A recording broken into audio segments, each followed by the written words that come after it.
Toronto Blue Jays have made the playoffs. They clinched, and they didn't need to waste Kevin Gausman on Sunday. The Blue Jays players spoke out about clinching the postseason, and they're getting ready for a big series in Minnesota. So we'll break that down and much more in this episode of Jays Digest.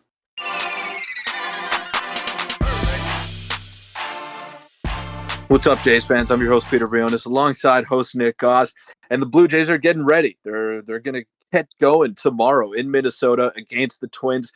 It's going to be a tough series. I mean, the Twins are getting underrated by a lot of Jays fans that I've seen on social media, and by a lot of media pundits as well. They got a pretty potent top lineup.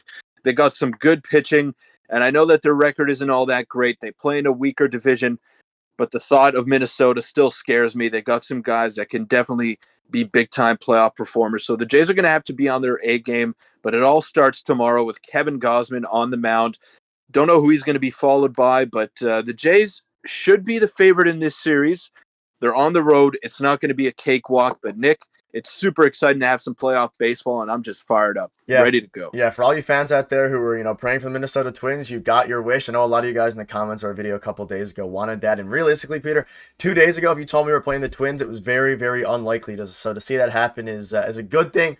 That being said, we still have to, play well. Before we get into it, make sure the subscribe button. We're on the road to 8,500. And let's start with the players and coaches speak out in the playoffs.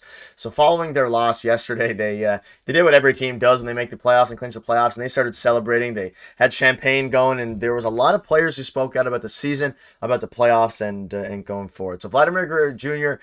says the Blue Jays are hungry for playoff wins and well-positioned to make noise in October. And I'll show you one more screenshot. We have a few more other people's comments here.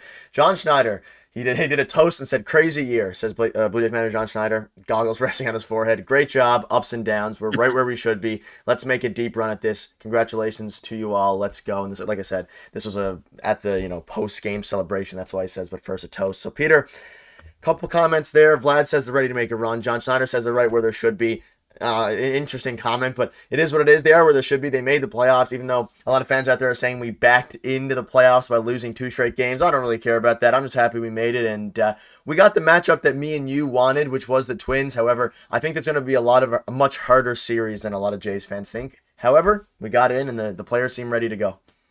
Yeah, I wouldn't be shocked if it goes 3 games. But the biggest thing is that you got to get in the building, and then you take care of everything once you're in there. And the Blue Jays have gotten in. I mean, they're into the playoffs. Doesn't matter how they got in. And we've seen this story before, Nick. We saw with the Phillies last year. They won 86 games, and they walked their way to the World Series. They were 2 wins away from beating the Houston Astros. So anything could happen once you get into the playoffs. And then from there, you just got to hope that you play some good baseball. And like Buck Martinez said on the broadcast, he said it post-game and all that, you got to play good baseball for a couple of weeks. You got to play good baseball for 2 weeks. And that's really all it takes. We've seen this Blue Jay team have better stretches. We've seen them struggle at times as well. Now let's hope they have one of their better stretches in the most important time of the year. They have the talent. On paper, they're a much better team than whatever Minnesota has to offer out there on the field. But will they be able to put it together, and will they be able to string those good performances together starting tomorrow? That's the big question mark, and that's been the big question mark all season long with this team. So is Vladimir Guerrero Jr. going to have a sub 700 OPS, or is it going to be an 850 to a 900 guy? That's a big question mark. Are the pitchers going to keep up this sustained run that they've had all season long? Is the bullpen going to be able to hold its own against Yohan Duran and Carl Thielbar and all of these good guys on Minnesota? I mean, it's going to be a back and forth series. I expect a couple of high-scoring games as well. Kevin Gausman struggled last year against Minnesota, made a start against them this year as well, and that was one of the teams that gave him a very tough time. That was the first time that he really struggled in 2022 was against the Minnesota Twins because they were able to lay off his splitter and they were able to time up his fastball up in the zone. So it's not going to be an easy matchup for him. They got a lot of power up and down that lineup.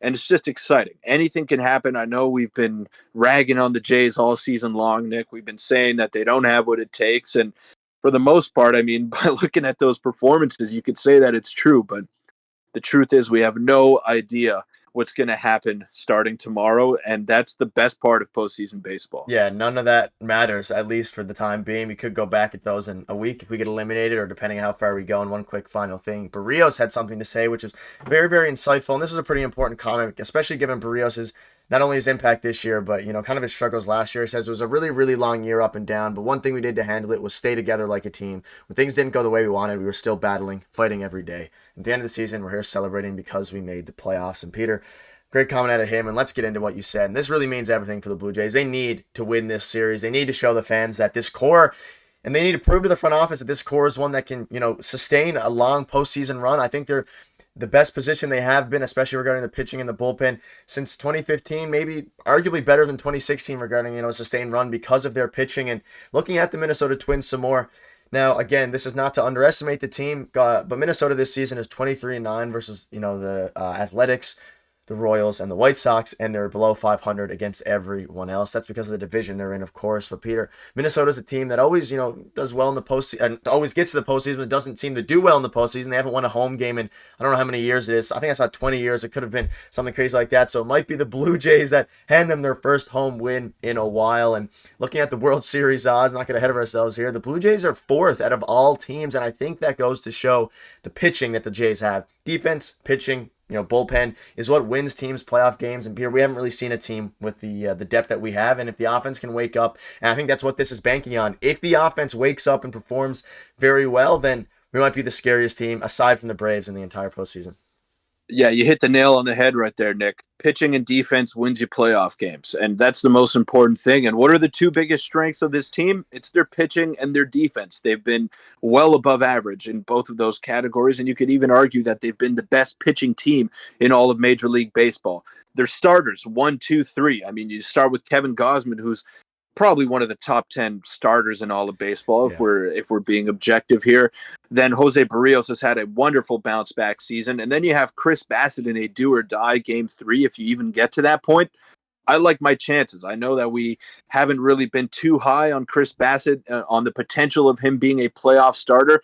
But in big games this year, he showed up and he showed out as well. He's beaten some big-time starters. He's beaten Spencer Strider, Zach Gallen, just to name a few. And those guys are going to be in the running for the Cy Young Award this year in the National League. So he steps up in big games. He's a calm, cool, collected veteran, and that's a guy that you want on your pitching staff. Same thing with Jose Barrios. I mean, he's coming up against his former team. You got to believe that there's going to be some personal feelings in there, and he's going to want to go ahead and dominate them in his former home. So I like the matchups in this series. I know that the Jays are going to face Sonny Gray, Joe Ryan, and Pablo Lopez, who are 3 pretty good starters. Joe Ryan kind of fizzled away down the stretch there, but those 1 and 2 of Gray and Lopez, pretty solid, and it's not going to be easy for the Jays, but they have the leg up in defense and pitching, and that's what wins you playoff games. If they can manage to scratch a few runs across, which they have done pretty consistently as of late down the stretch here, I think they have a very good chance to advance to the ALDS, and they've played the Astros very well, but I don't want to get ahead of myself either. Yeah, and looking at the bracket, not to get ahead of ourselves again, but if we do make it far, luckily, obviously the Astros are a very, very tough competition, but we get to avoid the Rays and the Orioles, 2 of the, arguably the best, well, definitely the best regular season teams in the AL, so that's big. And like you said, I believe reports have come out that the Minnesota Twins are going to be starting Pablo Lopez in Game 1 tomorrow. And tomorrow's video, we're going to have a video for you guys covering everything because the playoff rosters will be released by 10 a.m. tomorrow, so that'll be big. And I assume the starters will be released. And we assume Barrios is going Game 2, but maybe, they put Bassett Game 2. We're not entirely sure, but tomorrow's going to be a very busy day. And Peter, I'm just very, very excited. And it's going to be a very, very nerve-wracking time. And a quick shout-out to Kevin Biggio, who he's going to play a big part. Just wanted to give him a quick shout-out there because he's going to be starting tomorrow 100%. And another quick interesting thing to note is Yusei Kikuchi. He probably won't start any of the games, but Minnesota Twins lineup has struggled quite badly against left-handed pitching this year, so suspect that if any of our starters struggle, Yusei Kikuchi will be able to come out of the pen very, very early and give us some hopefully dominant innings again. And all their pitchers are right-handed that the Twins are using, so suspect, Kevin Biggio and as many lefties as we can to get in there. But any quick final thoughts on that before we wrap up? And buckle up for tomorrow, where we're going to have a, pretty information-filled video, to say the least. Yeah, absolutely. And the righties, obviously, that's really good for the Yeah, favor of the Toronto Blue Jays because Brandon Belt's going to be in the lineup. Kevin Biggio is going to be in the Varsho, lineup. Kiermaier. Dalton Varsho, Kevin Kiermaier. The Jays have what it takes to match up against those righties, and they've struggled mightily against lefties. Obviously, they got Caleb Thielbar in the bullpen. They have a couple of other lefties in there, but nothing that the Jays should really be worried about. So, yes, they're going to see majority right-handed pitchers. That works in their favor. And, Genesis Cabrera, Tim Meza, maybe Yusei Kikuchi are going to have to play some big-time roles, and they're going to have to get some big-time outs within these 3 games here. So it's an exciting time. Buckle up, and we're going to have you covered every step of the way, whether it's pre-game, whether it's post-game. Stay tuned and buckle up for this ride here. And hopefully it's going to be a ride that goes for longer than 3 more days starting tomorrow. But that'll wrap it Sure up. will. Enjoy your off day today, and hopefully the Jays can step up tomorrow. And tomorrow's a huge game. We should have the advantage against Pablo Lopez, and hopefully the Jays can take care of business. And I have a strange amount of confidence heading into this series after everything they've put us through. Thank you guys for watching. We'll see you tomorrow. Thanks.